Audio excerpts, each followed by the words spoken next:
আরে বাবা, একটা মানুষ তো এইভাবে উবে যেতে পারে না। আর সে কতটা অসহায় সেটাও আমি আপনাদের বলেছি, তাও আপনারা তখন থেকে বলে যাচ্ছেন অপেক্ষা করুন অপেক্ষা করুন অপেক্ষা করুন। আরে বাবা, এখন কি অপেক্ষা করার সময় নাকি আমাদের? মাঝরাত হয়ে গেল, এখনো পর্যন্ত আপনারা কোনো খবর দিতে পারছেন না। দেখুন আমাদের যতটা সম্ভব আমরা চেষ্টা করে যাচ্ছি। আমার ফোর্স তো সমস্ত জায়গায় ঘুরে বেড়াচ্ছে এদের খোঁজার জন্য। আর সমুদ্র পাড় তো একেবারে তন্ন তন্ন করে খুঁজে ফেলা হয়েছে। সমুদ্রের ভেতরেও যে কোনো রকমের দুর্ঘটনা ঘটেনি সে ব্যাপারে আমরা নিঃসন্দেহ। তার কারণ দিনের বেলা তো যদি সেরকমটা ঘটে থাকতো তাহলে কোনো না কোনো আই উইটনেস তো থাকতো। তা সত্ত্বেও আমরা কিন্তু আমাদের ফোর্সকে সমস্ত খাঁড়িগুলোতে পাঠিয়েছি। রাত তো একটা প্রতিবন্ধকতা, এটা তো মানবেন। কাল সকাল পর্যন্ত আমাকে সময় দিন, আশা করছি কাল সকালের মধ্যে একটা খবর আপনাদের দিতে পারবো।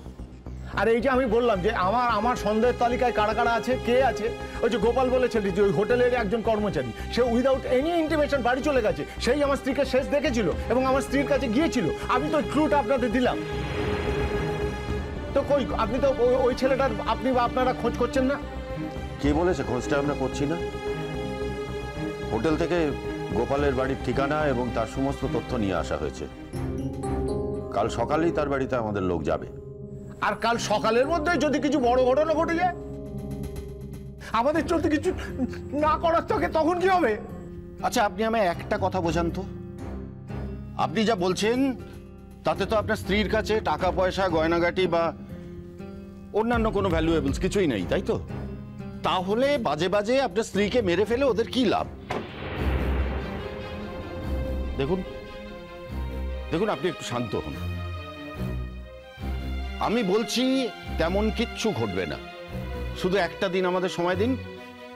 আর এক কাজ করুন, আপনি এখন হোটেলে যান। আমি এখন হোটেলে যাব? আপনি এখন আমাকে হোটেলে যেতে বলছেন? আমি কি হোটেলে গিয়ে নাক ডেকে ঘুমাবো?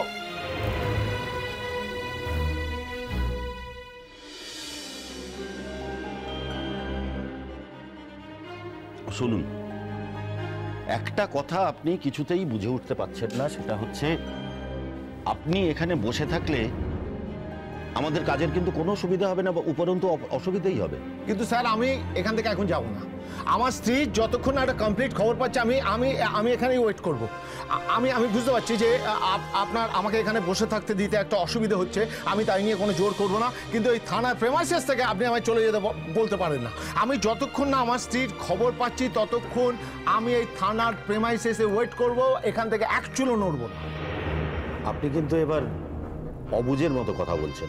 আপনার কি মনে হয় যে এখনো আমি বুঝদারের মতো কথা বলবো? মানে বুঝদারের মতো কথা বলার কথা আমার?